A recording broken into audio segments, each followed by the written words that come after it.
ខ្ញុំនិយាយមកសង្ខេបឡើងវិញទៅគឺខ្ញុំចង់ចប់សង្គ្រាមហើយបើសិនជាការចប់សង្គ្រាមនឹងមានផ្លូវតែមួយគត់ថាយើងត្រូវសុំគេចរចាយើងត្រូវចោះចាញ់សម្រាប់ខ្ញុំគឺខ្ញុំអូខេចរចាព្រោះវាអត់ចំណាយទេព្រោះយើងនឹងវារៀងទូជាងគេហើយស្រាប់យើងជាប្រទេសទូចអត់មានប្រទេសណាមកសើចចំអកយើងទេហើយការដែលយើងរក្សាធនធានតាមទៅតាមតាមតាមយើងមាន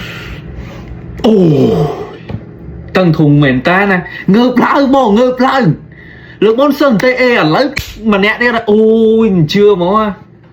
យើងពូជអ្នកខ្មែរអង្គរបងគេមកជន់ឆ្លីទឹកដីគេចង់បានទឹកដីគេសម្លាប់តាហ៊ានយើងសម្លាប់ប្រជាជនយើងប្រជាជនស្លូតត្រង់ហើយព្រមទាំងទារកទៀតអោបដៃឈោមើលសុំចរចាមួយគេខ្ញុំអត់យល់ពេលខ្លះខ្ញុំអត់ដឹងថាបើឯងពងគិតអីនេះយើងត្រូវសម្លឹងមើលច្រើនបន្តិចហើយមុននឹងនិយាយដល់ថ្នាក់តាហ៊ានយើងសុខចិត្តពោលពាក្យថាស្លាប់ជូនជាតិធៀបជូនម្ដាយគាត់ថាបាត់បង់ជីវិតគាត់បាត់ទៅកុំឲ្យបាត់បង់ទឹកដីសូម្បី1មីលីម៉ែត្រសូម្បី 0.0001 មីលីម៉ែត្រក៏គាត់អត់បាត់បង់ដែរគាត់សុខចិត្តបាត់បង់ជីវិតគាត់ឧទាហរណ៍ថាឥឡូវសុំចរចា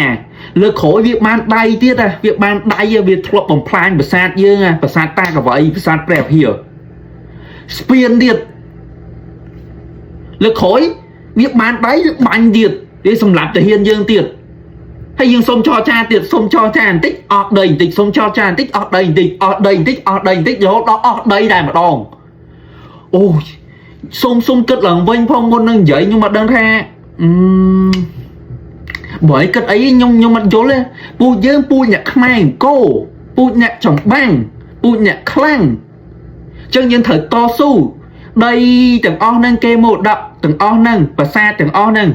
គឺដូនតាយើងបន្សល់ឲ្យយើងបន្សល់ទុកឲ្យយើងអ្នកមើលថែអ្នកគ្រប់គ្រងអត់ឲ្យអាចោលសៀមណាមកឈ្លានពានបានទេអញ្ចឹងបិណ្ឌពួកយើងនឹងខំលះបងវរៈកងទ័ពគាត់ខំលះបង់ទាំងជីវិតទាំងសាច់ទាំងឈាមហើយប្រជាពលរដ្ឋយើងស្លូតត្រង់ហ្នឹងក៏ជាកងទ័ពមួយដែរលក្ខណៈគេហៅថាកងទ័ពជួរក្រោយ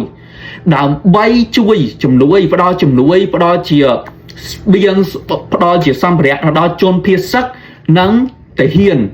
គាត់សុខចិត្តបូជាជីវិតបងទៅសុំចរចាមិនយើងអត់ខុសទេណាយើងត្រូវ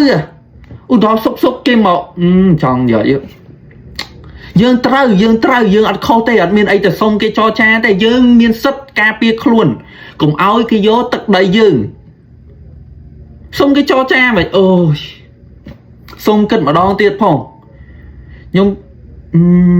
អត់យល់ខ្លាំងមែនតើពីមួយទៅមួយ